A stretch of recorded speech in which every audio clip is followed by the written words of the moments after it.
जय माता सरस्वती दोस्तों, स्वागत है आपका हमारे यूट्यूब चैनल श्रीनंद क्लासेज में। दोस्तों आज हम आपके लिए लेकर आए हैं railway, SSC, UP triple SC, police वगैरह आदि एग्जाम में पूछे जाने वाले बायोलॉजी, जीव विज्ञान से संबंधित ऐसे टॉप 20 क्वेश्चंस, ऐसे 20 प्रश्न लेकर आए हैं जो बहुत ज़्यादा महत्वपूर्ण है एग्जाम की दृष्टि से। और आपको इसकी PDF भी मिल जाएगी बिल्कुल फ्री हमारे टेलीग्राम चैनल श्रीनंद क्लासेज पे। दोस्तों देखिए, अत्यंत महत्वपूर्ण प्रश्न है जो बार बार परीक्षा में पूछे जा रहे हैं। तो आइए शुरू करते हैं बायोलॉजी के क्वेश्चन। देखिए दोस्तों, पहला क्वेश्चन है, प्रोटीन्स छोटे छोटे बिल्डिंग ब्लॉक से बने होते हैं, ठीक है, जिन्हें किस नाम से कहा जाता है, उनको क्या कहा जाता है। जो प्रोटीन है वो छोटे छोटे बिल्डिंग ब्लॉक से बने होते हैं, उनको क्या कहा जाता है, तो उनको कहा जाता है एमिनो एसिड, ठीक है। तो उनको क्या कहा जाता है, एमिनो एसिड कहा जाता है। आपको जानकारी के लिए बता दूं कि 20 एमिनो एसिड होते हैं, ठीक है। प्रोटीन जो होता है लगभग उसमें 20 अमीनो एसिड पाए जाते हैं। तो आपको याद रखना है कि प्रोटीन्स के छोटे छोटे बिल्डिंग ब्लॉक किसके बने होते हैं, एमिनो एसिड के। फिर नेक्स्ट है आपका, सॉरी ऑर्निथोलॉजी है, ऑर्निथोलॉजी, ठीक है, ये ऑर्निथोलॉजी है, ऑर्निथोलॉजी। तो ऑर्निथोलॉजी का संबंध किससे है, तो ऑर्निथोलॉजी का संबंध आपका पक्षियों से है, ठीक है। तो ऑर्निथोलॉजी में क्या होता है, जो पक्षी होते हैं उनका अध्ययन किया जाता है, ठीक है। फिर नेक्स्ट है आपका, देखिए कुछ ये जीव विज्ञान की शाखाएं हैं, जैसे ऑर्निथोलॉजी अभी पता चला था पक्षी विज्ञान है, पक्षी विज्ञान। फिर आता है एरोबायोलॉजी, इसमें क्या होता है, उड़ने वाले जंतु जो होते हैं, उड़ने वाले जंतु, उनका अध्ययन किया जाता है, उड़ने वाले जंतुओं का, ठीक है। फिर आता है इथोलॉजी। अब इथोलॉजी जो है इसमें क्या होता है, ये जानवरों के व्यवहार का अध्ययन किया जाता है, किसका, जानवरों के व्यवहार का अध्ययन, ठीक है। फिर नेक्स्ट है आपका यूरोलॉजी। यूरोलॉजी देखिए आपको वैसे यूरो से पता चल रहा होगा, यूरिन होता है। तो इसमें क्या होता है, जो मानव का मूत्र होता है या पेशाब होता है उसके बारे में क्या जानकारी हासिल की जाती है, क्या उसमें कोई प्रॉब्लम है, ठीक है, उसमें क्या बीमारी है व्यक्ति को। तो मूत्र से या पेशाब से संबंधित जो विज्ञान की शाखा उसको क्या कहते हैं, हम यूरोलॉजी कहते हैं। इथोलॉजी में जानवरों के व्यवहार का, एरोबायोलॉजी में उड़ने वाले जानवरों का, और ऑर्निथोलॉजी में पक्षियों का अध्ययन किया जाता है, ठीक है। नेक्स्ट है आपका एनाटोमी, ठीक है। एनाटोमी क्या होता है, जो शरीर की आंतरिक संरचना होती है, हमारी शरीर की आंतरिक संरचना, ठीक है, उसका अध्ययन किया जाता है एनाटोमी में। किसका किया जाता है, शरीर की आंतरिक संरचना का। अब ओस्टियोलॉजी में क्या होता है, ओस्टियोलॉजी होता है जो आपका हड्डी से संबंधित विज्ञान होता है, हड्डी से संबंधित, ठीक है, उसमें ओस्टियोलॉजी शाखा होती है। हड्डियों का अध्ययन क्या कहलाता है, ओस्टियोलॉजी। फिर आपका आता है ओंकोलॉजी। तो ओंकोलॉजी जो होता है ये कैंसर से संबंधित बीमारी, कैंसर ट्यूमर जो होता है बॉडी में, उसका अध्ययन क्या कहलाता है, ओंकोलॉजी। फिर आता है आपका मर्मिको। तो देखिए घरों में जो चींटियाँ होती हैं, चींटी, उनका अध्ययन क्या कहलाता है, मर्मिकोलॉजी। ये एग्जाम में बहुत बार पूछा गया है कि चींटियों के अध्ययन को क्या कहते हैं, तो मर्मिकोलॉजी कहते हैं। नेक्स्ट है आपका, देखिए नेक्स्ट है आपका हर्पेटोलॉजी। तो हर्पेटोलॉजी में क्या होता है, हर्पेटोलॉजी में जितने भी आपके सरीसृप वर्ग हैं, रेप्टाइल्स, एक मिनट, जितने भी आपके रेप्टाइल्स हैं उनका अध्ययन किया जाता है, यानी कि सरीसृप, जैसे आपका सांप हो गया, ठीक है। तो जितने भी सरीसृप रेप्टाइल्स हैं, उभयचर, उनका अध्ययन किया जाता है किसमें, हर्पेटोलॉजी में। निमेटोलॉजी में निमेटोड का अध्ययन किया जाता है। फिर आपका आता है नीडोलॉजी। देखिए नीड किसे कहते हैं, नीड जो घोंसला होता है, ठीक है। तो नीडोलॉजी में किसका होगा, घोंसलों का अध्ययन, घोंसलों का अध्ययन। ट्रोमेटोलॉजी, देखिए ये बहुत इंपॉर्टेंट पॉइंट है आपका कि ट्रोमेटोलॉजी एकदम नया वर्ड है, ट्रोमेटोलॉजी। इसमें जो जीव विज्ञान की शाखा है वो है घाव का अध्ययन, या घाव से संबंधित विज्ञान। घाव के बारे में जानकारी प्राप्त करते कि किस कैसे घाव है, कैसे ठीक होगा, उसका इलाज क्या है, इस तरह की बातें सब किस में आती हैं, ट्रोमेटोलॉजी में। फिर नेक्स्ट है आपका, यह आता है डर्मेटोलॉजी, ठीक है। तो डर्मेटोलॉजी किससे होता है, जो हमारी स्किन है उससे डर्मेटोलॉजी आता है, त्वचा विज्ञान। त्वचा विज्ञान किस में आता है, डर्मेटोलॉजी में, ठीक है। नेक्स्ट है आपका पीडियाट्रिक्स। पीडियाट्रिक्स में क्या होता है, जो नवजात शिशु होते हैं, जैसे आप किसी डॉक्टर के पास जाओगे तो बोले किसको देखो, तो अगर नवजात शिशु है तो ये पीडियाट्रिक्स कहा जाता है उन डॉक्टरों को जो उसकी रोग का अध्ययन करते हैं, शिशु रोग का। ठीक है, फिर आता आपका सेरोलॉजी। तो सेरोलॉजी में जो होता है, सेरोलॉजी में आपकी छिपकली जो होती है, ठीक है, छिपकली, सेरोलॉजी में किसका अध्ययन किया जाता है? छिपकली का अध्ययन किया जाता है। किस में किया जाता है छिपकली का अध्ययन? सेरोलॉजी में। फिर नेक्स्ट आता है आपका एंथोलॉजी। एंथोलॉजी में क्या होता है? एंथोलॉजी में आपका जो पुष्प का अध्ययन होता है वो होता है एंथोलॉजी में। ठीक है, तो आपको याद रखना है फूलों का अध्ययन क्या कहलाता है? एंथोलॉजी, फूलों का अध्ययन एंथोलॉजी कहलाता है। अब चलते हैं नेक्स्ट क्वेश्चन की ओर कि पौधे की पत्ती में किस प्रकार की कोशिका में क्लोरोफिल रहता है। तो आपको बता दूं कि जो पौधे की पत्तियां होती हैं उनमें जो पैरेन्काइमा कोशिका होती है, कौन सी कोशिका होती है? पैरेन्काइमा। उसमें क्या होता है? हरित लवक जो है आपका, हरित लवक, ये बहुत अधिक संख्या में पाए जाते हैं। ठीक है, जो क्या करते हैं? प्रकाश संश्लेषण की प्रक्रिया को भी मदद करते हैं, प्रकाश संश्लेषण की प्रक्रिया को पूरा करते हैं। ठीक है, उसमें क्या होता है? जो क्लोरोफिल होता है उसकी वजह से ये उत्तक देखने में हरा प्रतीत होता है और इसको हरित लवक कहते हैं। ठीक है, हरित उत्तक क्लोरोन काइमा। तो आपको याद रखना है कि पौधे की जो पत्ती होती है उसे किस प्रकार की कोशिका में क्लोरोफिल रहता है। ये एनटीपीसी में, सॉरी ग्रुप डी में जो अभी एग्जाम चल रहा है उनमें भी आया है क्वेश्चन कि जैसे आपको एक डायग्राम दे दिया है, उसमें बताया कि हरित लवक है वो किस प्रकार की कोशिका, उस जिसमें क्लोरोफिल है उस कोशिका का नाम क्या है, डायग्राम बना के दे तो उसका क्या नाम क्या है? पैरेन्काइमा। नेक्स्ट है आपका, एक अनिषेचित मानव अंडे में सामान्यतः क्या होता है? तो देखिए, एक अनिषेचित मानव अंडे में सामान्यतः क्या होता है? एक एक्स क्रोमोसोम होता है। क्या होता है? एक एक्स क्रोमोसोम। देखिए, मानव में कितने होते हैं? 23 जोड़े एक्स क्रोमोसोम होते हैं। ठीक है, 23 जोड़ी क्रोमोसोम होते हैं जिनको हम क्या कहते हैं? गुणसूत्र कहते हैं। जिसमें क्या होता है? 22 जोड़े समान होते हैं। ठीक है, और एक होता है असमान। तो जो 22 समान होते हैं उनको हम क्या कहते हैं? ऑटोसोम्स। ऑटोसोम्स। और जो असमान होता है उनको कहते हैं हेट्रोसोम्स। तो आपको याद रखना है, समान होंगे तो ऑटोसोम्स और जो एक असमान होता है उसको हम हेट्रोसोम कहते हैं। तो अगर आपसे पूछे कि एक अनिषेचित मानव अंडे में सामान्यतः क्या होता है, तो उसमें एक क्रोमोसोम होता है। ठीक है, फिर नेक्स्ट आता है आपका, कौन सा एक कूटपाद है जिससे अमीबा अपने भोजन को निगलता है? ठीक है, एक मिनट। तो कौन सा ऐसा कूटपाद है जिससे अमीबा अपने भोजन को निगलता है? तो देखिए, अमीबा में क्या है, जो अमीबा में जीव द्रव्य के, जैसे मान लीजिए अमीबा का कोई प्रिंटर, उस पर छोटे छोटे छोटे छोटे क्या है, जीव द्रव्य के उभार निरंतर बनते रहते हैं। जैसे इधर बने और इधर भी बने, तो इधर वाले गायब हो जाएंगे, वो इधर से बन जाएंगे, फिर इधर बनेंगे, फिर ये गायब हो जाएंगे पिछले, मतलब बनते रहते हैं और गायब होते रहते हैं। तो इस वजह से क्या है, अमीबा जो है थोड़ी बहुत गति करता है, परिवर्तनशील रहता है अमीबा, और उसकी आकृति फिक्स नहीं होती है, वो घटती बढ़ती रहती है, क्योंकि ये पॉइंट बनते हैं, जीव द्रव्य के छोटे छोटे उभार बनते हैं और फिर गायब होते रहते हैं, तो उसकी कोई निश्चित आकृति नहीं होती है। तो अगर आप, और यही जो है भोजन को निगलने के भी काम आते हैं। तो अगर अमीबा में परिवर्तन होता है अमीबा की स्थिति में, शरीर में, आकृति में, तो किसकी वजह से होता है? ये होता है आपका स्यूडोपोडिया। स्यूडोपोडिया इसकी वजह से, और इसकी वजह से ही जो है भोजन को निगलता है अमीबा। अच्छा, अगर हम पूछें कि अमीबा की खोज कब हुई थी, तो अमीबा की खोज जो हुई थी ये 1755 में हुई थी।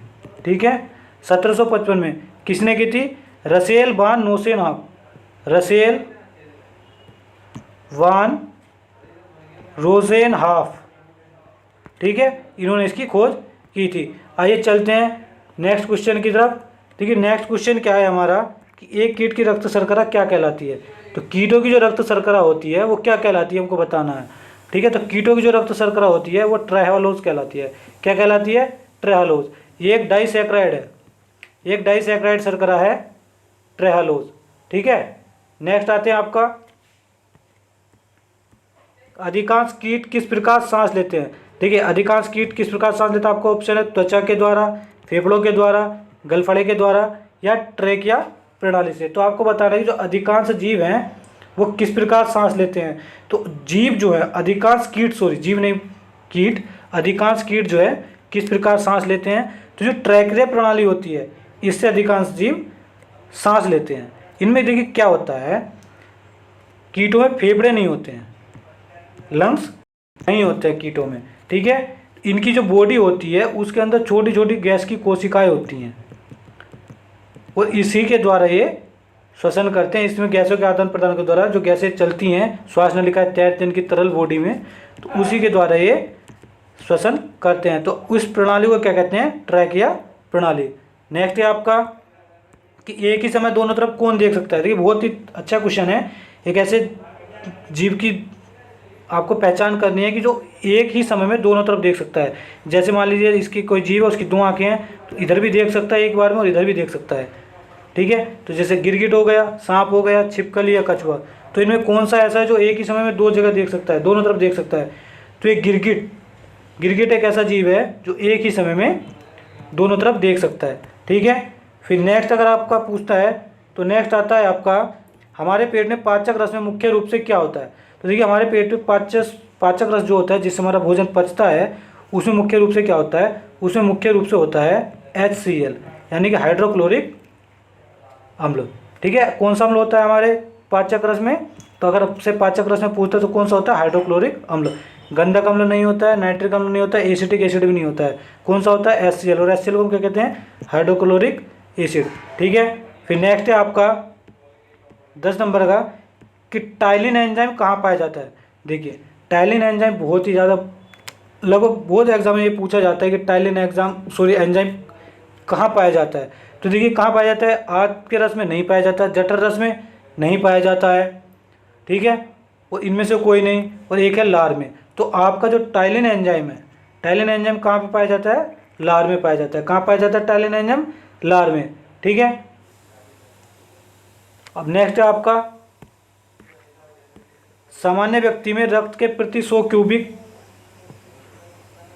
क्यूबिक सेंटीमीटर में हीमोग्लोबिन की कितनी मात्रा होती है। तो आपको बताएं जो सामान्य व्यक्ति होता है, जैसे नॉर्मल व्यक्ति होता है, उसके 100 क्यूबिक सेंटीमीटर जो आयतन है उसमें हीमोग्लोबिन की मात्रा कितनी होती है।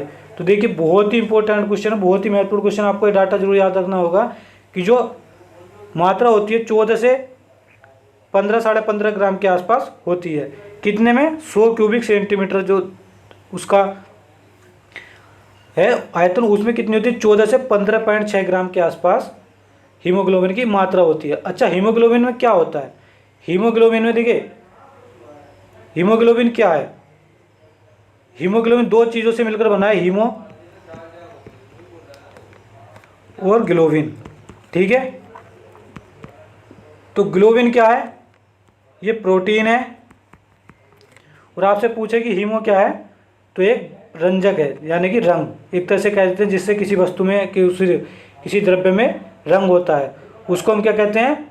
रंजक बोल देते हैं। तो ये दो चीज़ों से हीमो और ग्लोबिन से मिलकर बना है और इसकी वजह से खून जो है लाल रंग का होता है। कैसा होता है खून? सबको पता है लाल रंग का होता है। किसकी वजह से होता है? हीमोग्लोबिन की वजह से। नेक्स्ट है आपका मानव शरीर में रक्त बैंक किसे कहा जाता है। तो देखिए अगर आपसे क्वेश्चन पूछे मानव शरीर का रक्त बैंक किसे कहा जाता है, तो मानव शरीर का रक्त बैंक किसे कहा जाता है बताइए? प्लीहा, हृदय, यकृत, किडनी। देखिए बहुत से लोगों को लगता हो कि हृदय में होगा रक्त या फिर यकृत में होगा, लेकिन प्लीहा जो है, स्प्लीन जिसको बोलते हैं हम लोग, इसमें रक्त संचित रहता है। ठीक है, तो अगर आपसे पूछे कि मानव शरीर का रक्त बैंक ब्लड बैंक किसको कहा जाता है, तो प्लीहा को कहा जाता है। किसको कहा जाता है? प्लीहा को कहा जाता है ब्लड बैंक। इसको हम तिल्ली भी बोलते हैं और स्प्लीन भी बोलते हैं। ठीक है, नेक्स्ट है आपका देखिए ईसीजी का प्रयोग किस रोग के लिए किया जाता है? ईसीजी का प्रयोग किस रोग के लिए किया जाता है? तो ईसीजी की फुल फॉर्म क्या होती है? इलेक्ट्रोकार्डियोग्राफ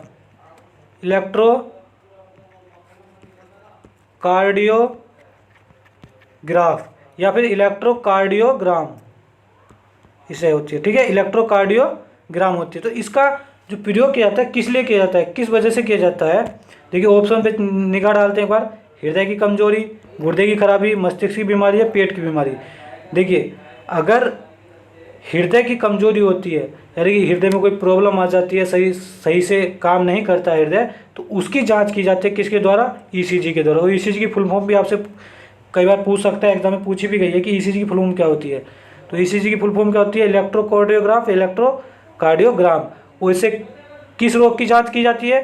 तो हृदय से संबंधित बीमारी जो होती है उनकी जांच की जाती है, हृदय की कमजोरी की जांच की जाती है। फिर नेक्स्ट क्वेश्चन आता है आपका कि रक्त में कौन सा तत्व नहीं पाया जाता है, कि रक्त जो हमारा ब्लड है उसमें कौन सा तत्व नहीं पाया जाता। ऑप्शन आपके क्रोमियम, तांबा, लोहा, मैग्नीशियम।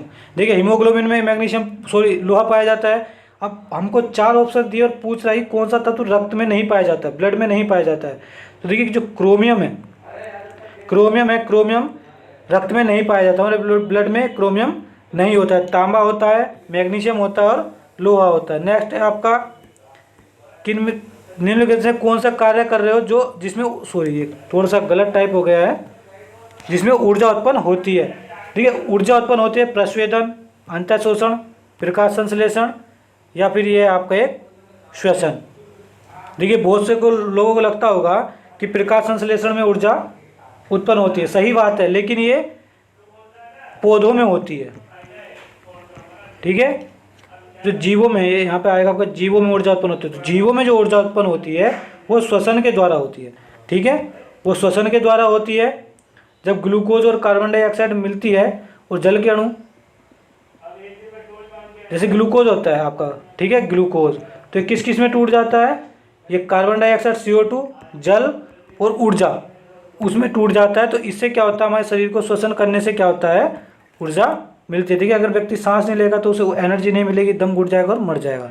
तो बस अगर आपसे पूछा पौधों में किससे होता है तो प्रकाश संश्लेषण से ऊर्जा मिलती है, और जीवों में किससे मिलती है तो श्वसन से ऊर्जा मिलती है। नेक्स्ट है आपका कि मनुष्यों में यूरिया किस में बनता है।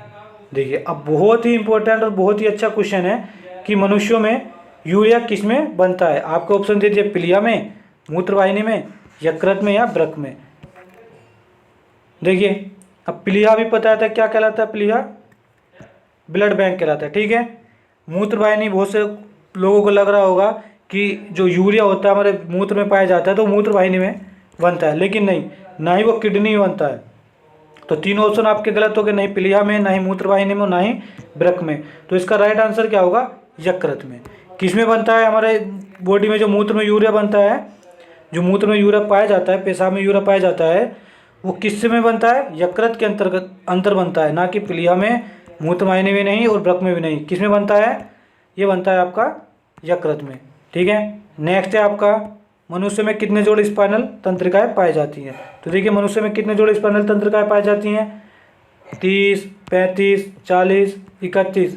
तो आपको बता दूं कि मनुष्य में 31 जोड़ी स्पाइनल कोड पाए जाते हैं। ठीक है, कितनी जोड़ी, 31 जोड़ी स्पाइनल कोड पाई जाती है। और 12 जोड़ी अगर पूछ ले कपाल, तो कपाल कितने, 12 जोड़ी। कपाल याद रखना आपको, 12 जोड़ी। और स्पाइनल कोड अगर आपसे पूछता है तो कितनी जोड़ी, 31 जोड़ी पाई जाती हैं। फिर नेक्स्ट है आपका कि कार्डियोलॉजिस्ट जिस प्रकार हृदय से संबंधित है। देखिए इससे एक तो क्वेश्चन से ही आंसर आपको याद हो जाएगा कि हृदय से संबंधित कौन होता है, कार्डियोलॉजिस्ट। जब किसको हृदय से संबंधित बीमारी होती है तो उसको किसके पास लेकर जाते हैं, जो कार्डियोलॉजिस्ट होते हैं, डॉक्टर, उनके पास लेकर जाते हैं। ठीक है, तो उसी प्रकार आपको बताना जो क्रोपडिस्ट है, क्रोपडिस्ट ये किससे संबंधित है, इसका संबंध किससे है, हृदय। देखिए हृदय से तो कार्डियोलॉजिस्ट होता है, तो ये तो ऑप्शन आपका गलत हो गया। ध्वनि से भी नहीं होता है, क्योंकि ध्वनि का जो अध्ययन किया जाता है वो फोनेटिक्स के अंतर्गत किया जाता है। ठीक है, फोनेटिक्स, कान के अंतर्गत भी नहीं किया जाता है। अब बाकी आपका बचा चौथा ऑप्शन पाँव। तो अगर आपसे पूछ ले क्रोपडिस्ट किससे संबंधित है तो पाँव से संबंधित है, या आपसे पूछ ले कि पाँव से संबंधित रोगों के जांच के लिए या उपचार के लिए किसके पास जाते हैं, तो किसके पास जाएंगे हम, क्रोपडिस्ट के पास जाएंगे। फिर नेक्स्ट क्वेश्चन है आपका कौन सा हार्मोन पीयूष ग्रंथि से स्रावित नहीं होता है। देखिए अगर आपसे पूछे कौन सा हार्मोन पीयूष ग्रंथि से स्रावित नहीं होता है, तो एक सेक्रेटिन है, एक आपका प्रोलैक्टिन है, फिर ऑक्सीटोसिन है और वैसोप्रेसिन है। तो अब देखिए ऑप्शन बिल्कुल क्लोज है, तो हमको ये बताना है कि जो पीयूष ग्रंथि होती है हमारी, ठीक है, उसमें कौन सा हार्मोन स्रावित नहीं होता। ठीक है, तो देखिए जो सेक्रेटिन है ये नहीं होता है, बाकी ऑक्सीटोसिन भी पीयूष ग्रंथि से स्रावित होता है, प्रोलैक्टिन भी होता है और वैसोप्रेसिन भी होता है।